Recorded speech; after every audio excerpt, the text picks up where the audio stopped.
What do you think the rightful punishment is for Bowe Bergdahl now?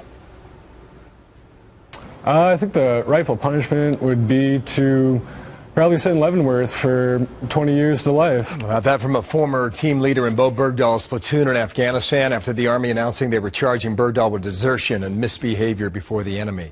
He was traded, remember, for the 5 of the worst detainees, the so-called Taliban 5.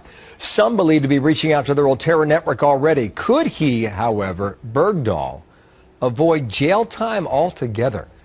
Cully Stimson's the former Deputy Assistant Secretary of Defense for Detainees and a senior legal fellow and manager for the National Security Law Program at the Heritage Foundation. Cully, welcome back. Hi, Bill. Is he going to walk? He could. You got to understand that even though the charges have been preferred, he has to go to a preliminary hearing. If that preliminary hearing person recommends court-martial, he could go to a general, which is a felony court-martial, or a misdemeanor court-martial. We don't know how that court-martial is going to turn out. We don't even know if charges will result in a court-martial. So he could walk. I doubt it, but he could. Despite all the talk against him, all this testimony, all of his former platoon mates going public, with the amount of emotion they bring to this story, that's possible? Well, court-martials are decided on facts, not emotion. Sergeant Vierkant, his team platoon leader, I completely understand and empathize. I assume he feels the same way as a lot of others in his platoon. I'm a military guy, as you know. I get it. However, the government has to prove its case beyond a reasonable doubt to each and every element of the offenses charged. We're not at the court-martial yet, but you can be darn sure the defense attorney is going to try to steer this away from a court-martial and get some disposition short of a court-martial. Okay, so you think this is possible. What about the VA benefits? Apparently his lawyer will argue for that and will argue hard. Can he get them? Well, he won't get them if he gets court-martialed and sentenced to confinement and kicked out of the military with a dishonorable or bad conduct discharge. If he goes the administrative route, in other words, they don't send him a court-martial, he would retain his VA benefits unless the government required him to waive them. So it's a still open question. Dishonorable discharge, is that likely?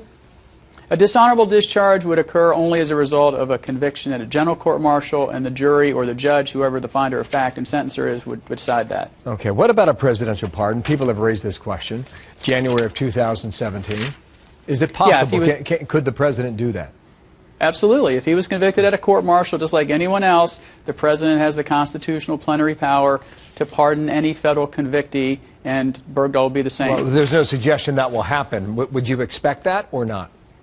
I would think that would be highly unwise to do, but you never know with this president. What is your view, Cully, about leaving no man behind in a situation like this?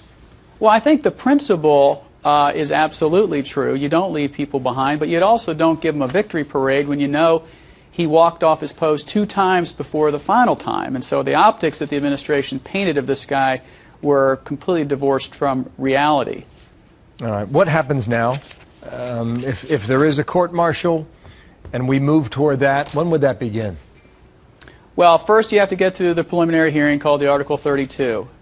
That person will write a written recommendation to the convening authority, the general that owns this guy. If the general sends him or refers charges to a court-martial, that'll happen sometime this spring, this summer.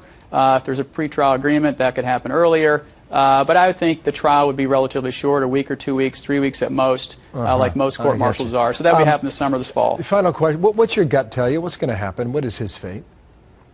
He's going to be out of the Army one way or the other, for sure, either administratively through a court-martial. He'll probably go to a court-martial, and it'll probably result in a plea or a sentence that makes nobody happy.